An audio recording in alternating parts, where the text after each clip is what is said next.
Hello friends, welcome to my YouTube channel pioneer nursing channel, जिसका motto है nursing education and कोई भी latest की रिक्रूटमेंट हो उसकी इन्फॉर्मेशन शेयर करना। ठीक है, हमेशा की तरह आज भी एक पर्टिकुलर स्टेट गवर्नमेंट की नर्सिंग स्टाफ पोस्ट की वैकेंसी की जो जानकारी है मैं आपके साथ शेयर करूंगा। ठीक है, और इसके अलावा एबीजी, ठीक है, आर्टीरियल ब्लड गैस एनालिसिस, जिसके बेस पर हम पेशेंट के लिए वेंटिलेशन या मेडिकेशन का प्रिस्क्रिप्शन है डॉक्टर डिसाइड करते हैं, उसे एडमिनिस्टर करते हैं, उसके बारे में शॉर्ट में नटशेल में डिस्कस करेंगे। तो स्टार्ट करते हैं पहले हम रिक्रूटमेंट की इन्फॉर्मेशन के बारे में। जो इन्फॉर्मेशन है रिक्रूटमेंट की वो ओडिशा गवर्नमेंट की है। ठीक है, ministry of health and family welfare of government of Odisha की। ठीक है, ओडिशा सब ordinate staff selection commission OSSSC। ठीक है, वेबसाइट ऑफिशियल सबसे ऊपर मैंने लिखी है www.ossssc.gov.in। ये नोट में रखना है ओडिशा के उन कैंडिडेट्स को जो अप्लाई करने के लिए जाने के लिंक के बारे में जानना चाहते हैं। जो भी इंफॉर्मेशन है इसी ऑफिशियल वेबसाइट पर अवेलेबल रहेगी।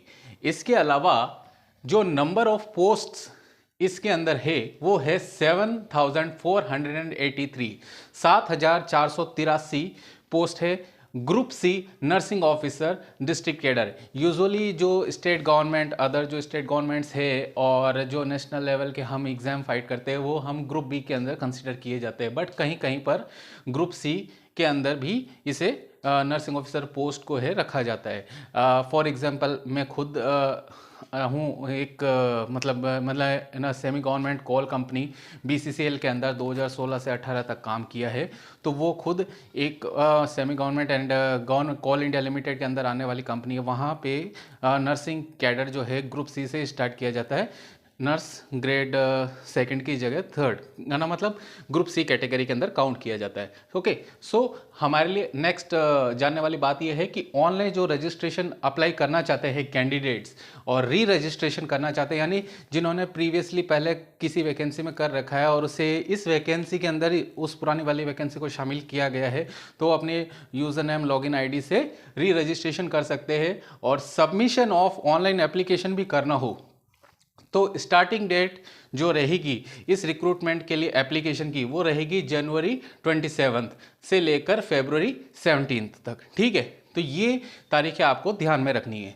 अब नेक्स्ट जो है स्केल ऑफ पे एंड पे मैट्रिक्स जो है इस वैकेंसी के अंदर ये रहेगा 29,200 रुपी टू 92,300 रुपी, ये पे स्केल रहेगा और पे मैट्रिक्स लेवल 8 रहेगा। ठीक है, सेल 1 के अंदर। ठीक है, अब नेक्स्ट कि अब अप्लाई करना है तो इसके लिए आपको ऑफिशियल वेबसाइट पे जाना है, रजिस्टर लिंक जो रहेगा उस पर क्लिक करना है। ठीक है, इसके अलावा अगर किसी को री रजिस्ट्रेशन भी करना है तो वहां पे वो री रजिस्ट्रेशन पे जाके क्लिक करके अपनी जो लेटर ऑन एप्लीकेशन कंप्लीट करने की प्रोसेस है उसे कंप्लीट कर सकते हैं। ठीक है, नेक्स्ट अब how do I register oblique री रजिस्टर या अप्लाई।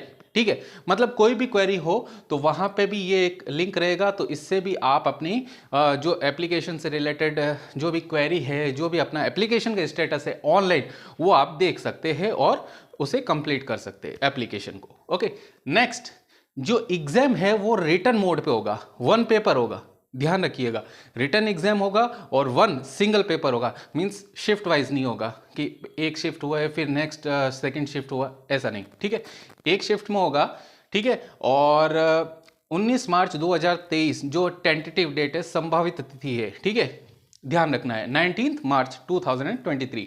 अब ऑब्वियसली हमेशा कैंडिडेट्स या एग्जामिनीज के जहन में या दिमाग में ये सवाल रहता है कि सिलेबस क्या होगा। वैसे तो हमें नर्सिंग का सिलेबस जानने की ज़रूरत नहीं है, क्योंकि जो नर्सिंग में आया उसे तो नर्सिंग का हर सब्जेक्ट, हर मैटर, हर प्रोसीजर पढ़ना ही पढ़ना है, कहीं से भी उठा के पूछ लेंगे। अब वो चाहे आप रिसर्च का क्वेश्चन ले लो, चाहे एनाटॉमी फिजियोलॉजी का ले लो, एक एग्जाम्पल दे रहा हूँ। ठीक है, मतलब सभी कुछ आपको पढ़ना पड़ेगा, nutrition, ana physio, fundamentals, gynaec obs, community, paediatric, MSN et cetera et cetera, सभी कुछ आपको पढ़ना पड़ेगा। नर्सिंग का कोई भी सब्जेक्ट इससे नर्सिंग के सिलेबस से अछूता नहीं रहता है। ठीक है, अनटच्ड नहीं रहता है।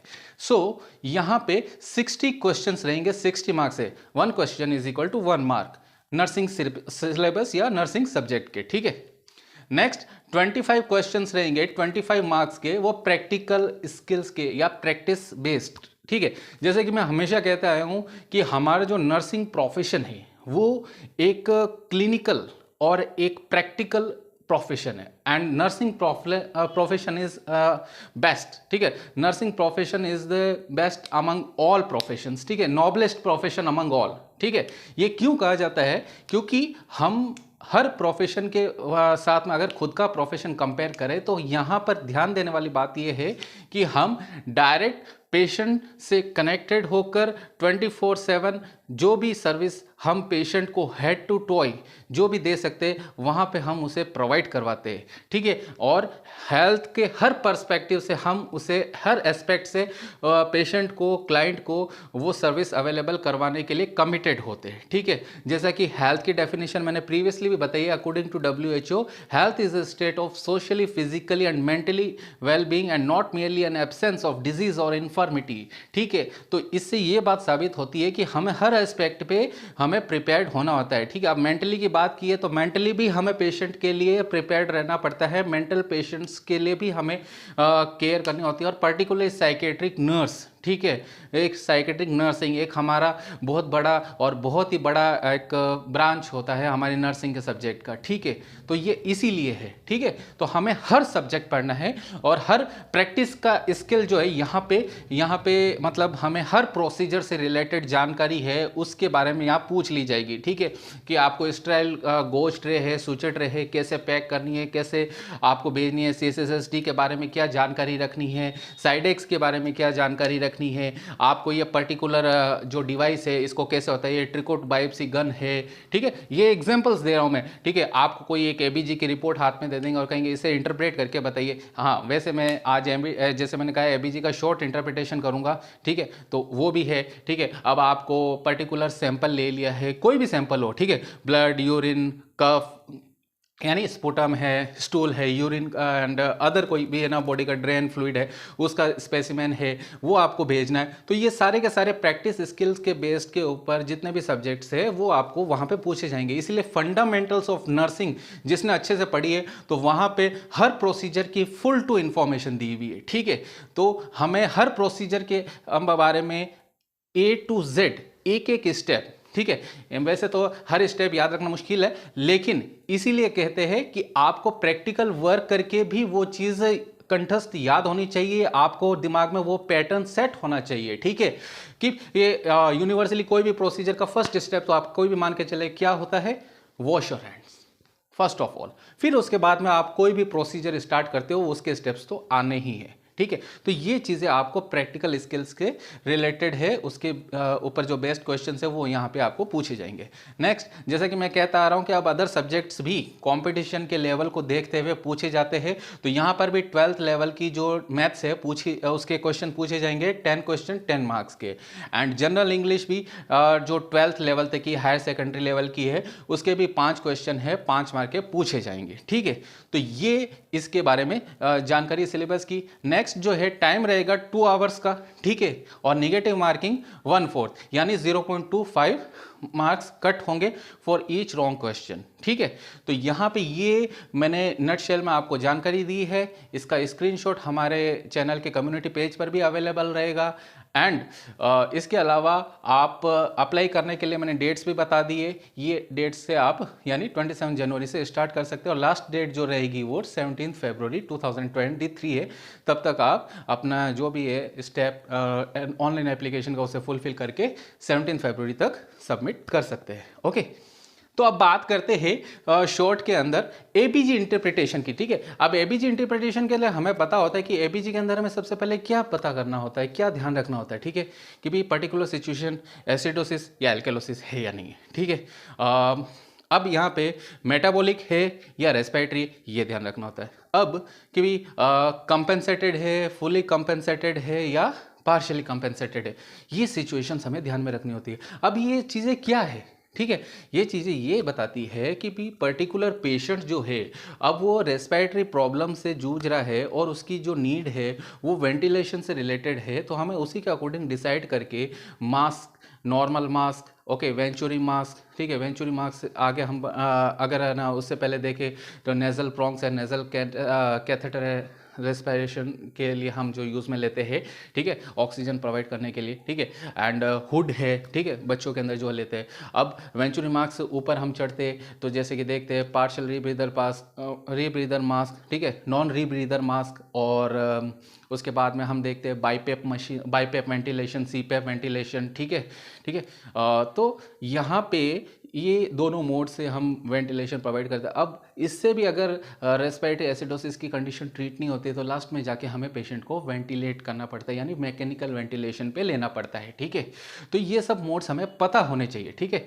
तो ये चीज़ें हमें यहाँ पे डिस्कस करनी है कि भाई ये जो सिचुएशन है एबीजी के अकॉर्डिंग कैसे इंटरप्रेट की जाती है शॉर्ट के अंदर, ठीक है।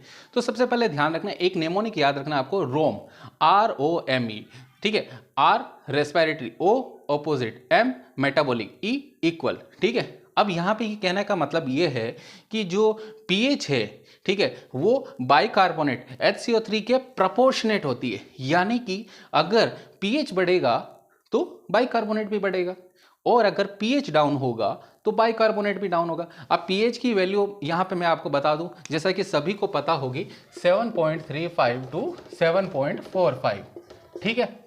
और वही बाइकार्बोनेट की बात करें, अकॉर्डिंग टू स्टैंडर्ड गाइडलाइंस और competitive books 22 to 27 milliequivalents per litre होती है, ठीक है। कहीं कहीं पे आपको 26 भी पढ़ने को मिल सकता है, ठीक है, but it's not a big matter. तो यहाँ पे ये चीज़ ध्यान में रखनी है, ठीक है। अब pH अगर बाइकार्बोनेट के साथ में देखें तो वो इनवर्सली प्रोपोर्शनेट होता है, ठीक है, 1/CO2, यानी कि अगर CO2 बढ़ेगा तो pH डाउन होगा, और वही अगर CO2 कम होगा तो pH बढ़ेगा, ठीक है। अब यहाँ पे CO2 की भी लेवल जो नॉर्मल रेंज है हम बात कर लेते हैं, 35 टू 45 mm ऑफ Hg होती है, ठीक है। तो यहाँ पे ये चीज़ मैं बता चुका हूँ आपको, ठीक है। अब यहाँ पे अगर बात कर रहे हैं, ठीक है, रेस्पिरेटरी अपोजिट, जैसे कि मैंने कहा, ठीक है, ध्यान दीजिएगा, रेस्पिरेटरी अपोजिट, तो यहाँ पे ये बात प्रूव इस तरीके से कर सकते हैं। देखिए pH डाउन हो रहा है तो इसके अपोजिट कार्बन डाइऑक्साइड बढ़ रहा है, अंडरस्टूड। यहाँ पे भी देखिए, सॉरी, कार्बन डाइऑक्साइड डाउन हो रहा है तो pH बढ़ रहा है, ठीक है। तो ये क्या हुआ है, रेस्पिरेटरी अपोजिट की सिचुएशन। और वही मेटाबॉलिक इक्वल की बात करने हैं तो ये यहाँ पे ये देखिए बाइकार्बोनेट है, बढ़ रहा है, तो pH भी साथ में क्या है, इक्वली सेम डायरेक्शन में बढ़ रहा है, और वही बाइकार्बोनेट डाउन हो रहा है तो pH भी डाउन हो रहा है, यानी इक्वल डायरेक्शन, सेम डायरेक्शन के अंदर, ठीक है। तो ये नेमोनिक आपको हमेशा याद रखना, रोम, रेस्पिरेटरी अपोजिट, मेटाबॉलिक इक्वल, ठीक है। अब यहाँ पे 4 सिचुएशंस होती है, ठीक है, मैंने बता दिया है, ठीक है। अब अगर बाइकार्बोनेट और pH सेम डायरेक्शन बढ़ रहे हैं तो ये क्या है, मेटाबॉलिक अल्केलोसिस, ठीक है। अब वही बाइकार्बोनेट और pH अगर डाउन हो रहे तो ये सिचुएशन क्या है, मेटाबॉलिक एसिडोसिस, ठीक है। अब वही अगर कार्बन डाइऑक्साइड बढ़ रहा है और pH डाउन हो रहा है तो ये सिचुएशन क्या है, रेस्पिरेटरी एसिडोसिस। और अगर कार्बन डाइऑक्साइड घट रहा है और pH बढ़ रहा है तो ये सिचुएशन क्या है, रेस्पिरेटरी एल्केलोसिस, ठीक है। अब इससे आगे बढ़कर हम, जैसे यूजुअली हम देखते हैं कि हमें ये कंपेंसेटेड कभी कभी कॉम्पिटिटिव एग्जाम में काफ़ी डीप में जाके, वैसे यूजुअली मतलब हर बार नहीं पूछे, यानी कि 10 में से 6 या 7 बार अगर आपको ये पूछ लेंगे कि पर्टिकुलर सिचुएशन है, जैसे एम्स के अंदर हमें पूछ लिया जाता है रेस्पिरेटरी एसिडोसिस है, एल्केलोसिस है, मेटाबॉलिक एसिडोसिस है या एल्केलोसिस है, इतना पूछ लिया जाता है। लेकिन वो 3 to 4 टाइम्स ऐसे होते हैं कि कंपटीशन को और टफ करने के पर्पस से कि भी ये तो अब एबीजी इंटरप्रिटेशन कोई भी कर सकता है, तो फिर उस कंडीशन के अंदर वो ऐसा सोचकर चलते हैं, ठीक है। आपको ऐसा नहीं सोचना कि हर कोई कर रहा है, आपको हमेशा ये बेसिक्स हमेशा याद रखना है, ठीक है। तो इन चीज़ों को तो कभी भूलना ही नहीं है, ठीक है। अब इससे आगे अगर हम बात करें कि भी एम्स के परस्पेक्टिव से कि अब इसमें फुली कंपेंसेटेड, पार्शियली कंपेंसेटेड, मतलब वो पूछ लेते, ठीक है। तो यहाँ पे ये 3 चीज़ें ध्यान रखनी है, 3 फैक्टर हमेशा याद रखने हैं, ठीक है, जब भी आप एबीजी इंटरप्रिटेशन करते हो। First of all pH, second is carbon dioxide, and third one is bicarbonate, ठीक है। शॉर्ट में मैं आपको डिस्क्राइब कर देता हूँ, ठीक है, लेटर ऑन आपको कोई कभी किसी दूसरी क्लास के अंदर मैं आपको एक्सप्लेन करूंगा। यहाँ पे ध्यान दीजिए, fully compensated if pH is normal, 3 factor में अगर pH नॉर्मल है तो वो फुली कंपेंसेटेड की सिचुएशन है। इट डजेंट मैटर कि भी आपका बाइकार्बोनेट का लेवल क्या है और कार्बन डाइऑक्साइड का लेवल क्या है, वहाँ पे अगर pH नॉर्मल है तो वो फुली कंपेंसेटेड की सिचुएशन है, ठीक है। और यहाँ पे पार्शली कंपेंसेटेड, ठीक है, अब कैसे है वना वना पार्शली, इसका भी एक छोटा सा फैक्टर मैं आपको इनके एक्सप्लेन करने के बाद बताता हूँ। पार्शली कंपेंसेटेड की सिचुएशन इफ ऑल थ्री अब नॉर्मल, यानी ये जो तीनों फैक्टर है, ठीक है, एसिडोसिस, एल्केलोसिस, एसिडोसिस और इसके अलावा ये अगर बात कर ले कार्बन डाइऑक्साइड और बाइकार्बोनेट और पीएच, ठीक है, अगर ये तीनों ही फैक्टर अब नॉर्मल है तो ये पार्शियली कंपेंसेटेड की सिचुएशन है, ठीक है। और वही अनकंपेंसेटेड की बात करें, ठीक है, ध्यान दीजिएगा, ठीक है, तो यहां पे PaCO2 यानी कार्बन डाइऑक्साइड और या फिर बाइकार्बोनेट लेवल नॉर्मल है, ठीक है, ध्यान दीजिएगा, यहां पे ये दोनों में से एक चीज नॉर्मल है, ठीक है, बट अदर इज अब नॉर्मल, पर दूसरी चीज क्या है, अब